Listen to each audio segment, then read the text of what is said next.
Start your day with Morning Edition and wind it down with All Things Considered, only on KPBS. From global headlines to local stories, stay informed, inspired, and connected. Tune in daily or listen anytime at kpbs.org.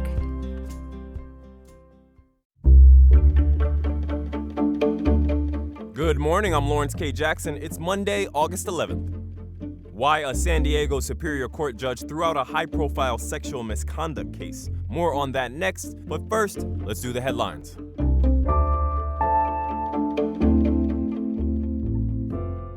A service center for people experiencing homelessness has changed its name and location.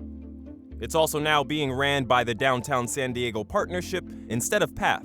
According to the San Diego Union Tribune, officials are hoping the changes will boost response times for the hundreds of residents asking for aid each month. Rebranded now as The Hub, the center sits on the 5th floor of the Central Library in downtown. It's open for walk-ins from 1 to 3 p.m. every day but Sunday. People who are experiencing homelessness who call 211 will also be routed to the Hub, and staff members will connect them with services in the field.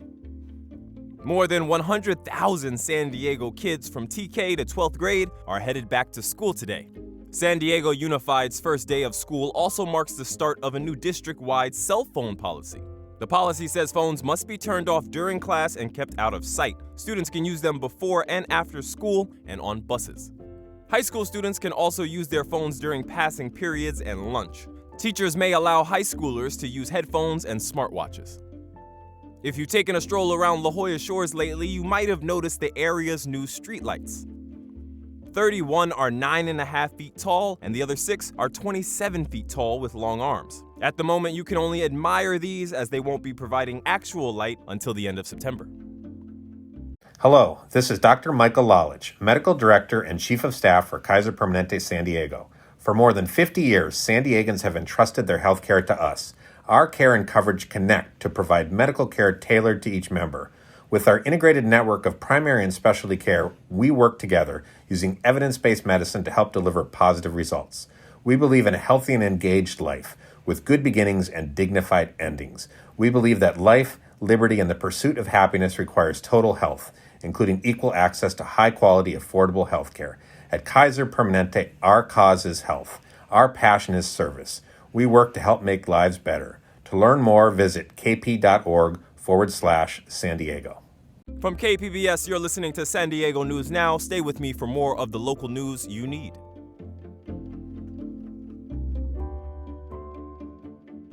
On Friday, a San Diego County Superior Court judge threw out a sexual misconduct lawsuit filed against former county supervisor Nathan Fletcher. Reporter Scott Rodd says the judge took the extraordinary step of sanctioning the accuser for failing to turn over evidence. Former Metropolitan Transit System spokesperson Gracia Figueroa filed the suit against Fletcher in March of 2023, accusing him of sexual harassment and assault. Figueroa claimed the misconduct occurred when Fletcher was chair of the MTS board and that he had pressured the agency to fire her when he decided to run for state senate. Fletcher dropped his state senate campaign days before the suit was filed and later resigned from the county board of supervisors. After years of legal proceedings, Judge Matthew Brainer ordered the case dismissed. But when you sit down and you look at the record, and it's 2+ years, there is delay, alteration, and destruction at virtually every phase. Fletcher's attorney, Sam Sherman, says the ruling vindicates his client. We've maintained from day one that this case was built on a mountain of lies from the beginning, that all of their interactions were consensual. Figueroa's case against MTS for retaliation was also thrown out last week. She says she plans to file an appeal. Scott Rodd, KPBS News.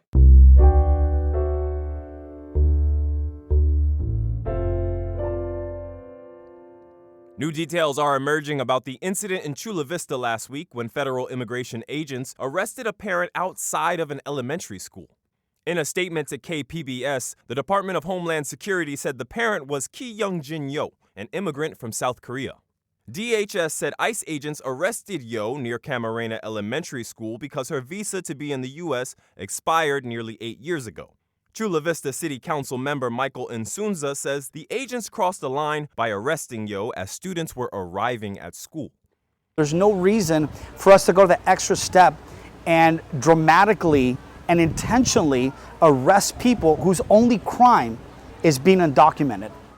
The Trump administration has repeatedly claimed that their immigration crackdown is focused on people who have committed violent crimes. But this arrest fits into a broader pattern, where immigration agencies are targeting people without a criminal history, as ICE faces growing pressure to meet arrest quotas.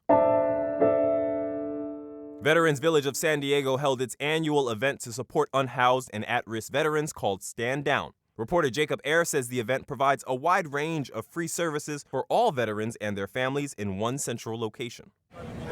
From housing and haircuts to food, clothes, and so much more. Over 100 community partners and service providers gathered at Liberty Station to serve veterans and active duty military members.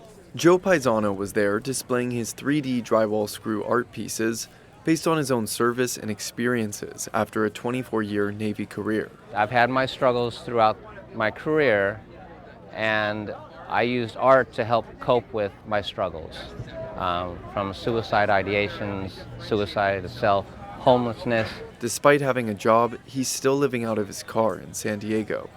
He's hoping his art inspires others with similar battles and promotes suicide awareness and prevention for veterans. As a service member, we're always helping others. We're always standing in front of others.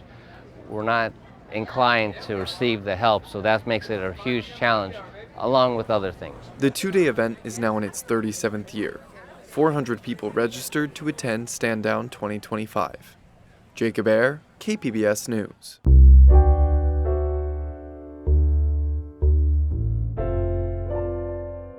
French philosopher Albert Camus said, quote, "A man without ethics is a wild beast loosed upon the world." Polls show Americans' faith in the ethics of Congress, journalism, clergy, and business executives is measurably low. Amita Sharma explains the state of ethics and its place in a robust society.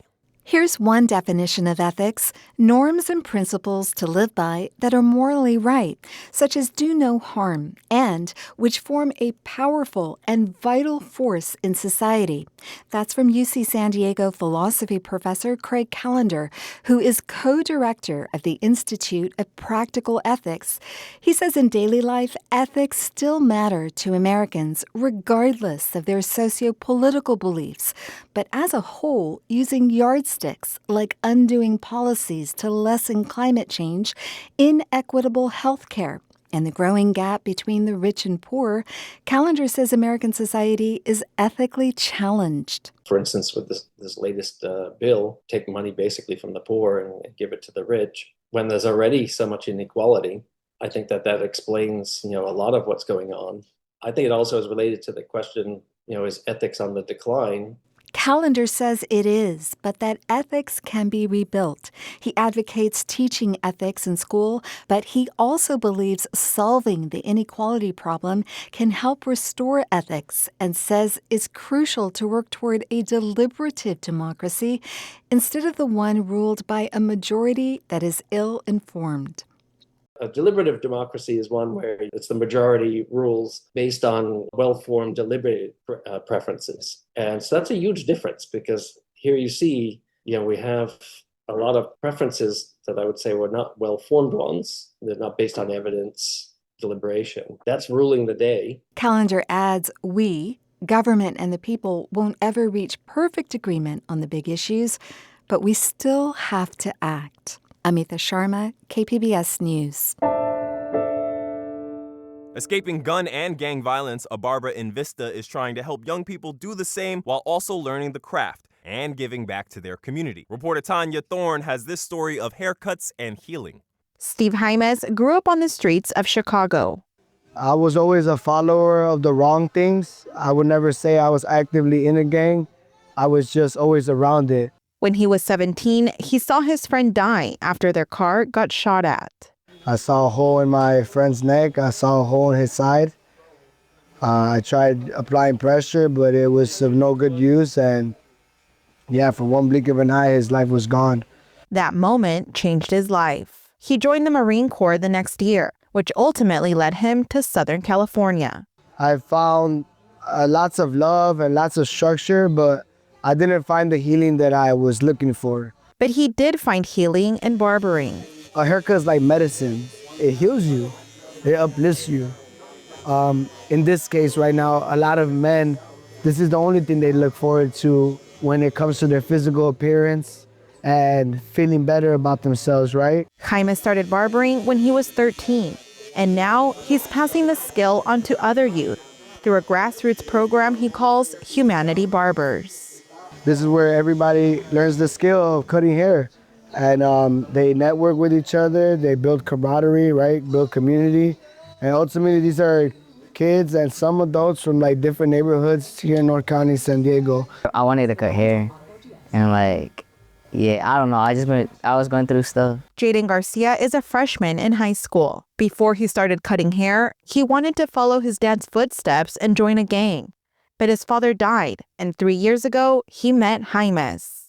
He just told me not to be doing that stupid shit, and it's not cool. He just said to you want to learn how to cut hair? Garcia became part of what's now the Humanity Barbers workshops. Then there's 18-year-old Nicolas Burabano from Colombia, who had looked into lessons but found them too expensive. Estaba buscando como lugares donde enseñaran, pero en muchos te cobraban. Entonces, luego miré un video de Steve donde decía que eran clases gratuitas. He says the workshop offers more than just classes. No son como solo clases, sino que son como una familia ya. Es como, ya no lo ves como, oh, me da pereza ir ese martes, no. Antes quieres venir. He says the group has become like family, and he looks forward to seeing the group each week. The group meets every Tuesday at Cali Clips Deluxe Barbershop in Vista to learn and practice cutting hair. But the space also keeps many of the youth out of trouble. Ramiro Diaz owns the barbershop. I just let him do his thing, because I know how hard it is to grow here and be a low income, try to have a good opportunity in life, to be somebody. It's hard to go to school and go to college and everything, so this is a good start for them. But the lessons go beyond learning barbering skills. They also pay it forward by cutting the hair of unhoused individuals on Wednesday mornings. They learn a skill, they build stronger morals and values to be a better barber, but more so a better human, leading with love, leading with compassion, with empathy for others. Jaime says he hopes his students gain a better understanding of what they're already accomplishing. Because you don't hear about young individuals looking to help other people. They're sometimes focused on themselves. And their vision extends beyond their own community. These guys come from all these neighborhoods, and sometimes there's differences. And because of the energy that is built in this room, they understand what it is to let go of a lot of those things that you possibly were, that possibly were hindering you from creating a relationship with the guys right next block. They'd like to eventually unite different neighborhoods, visit foster care homes, juvenile facilities, or go on mission trips. For now, they are taking their skills on the road to barbering showcases and more outreach events. Jaimes hopes to raise money to help with transportation and more programs for the 40-plus youth he is currently mentoring. Once they get to that age where they can truly fly in their greatest purpose, then they're gonna fly real high, so high that they're probably gonna make me look like the smallest bird, and I would be so happy and so proud to see that happen. Tanya Thorne, KPBS News. That is it for the pod today. As always, you can find more San Diego news online at kpbs.org. I'm Lawrence K. Jackson. Thanks for hanging out, subscribing, and listening. Have a great day.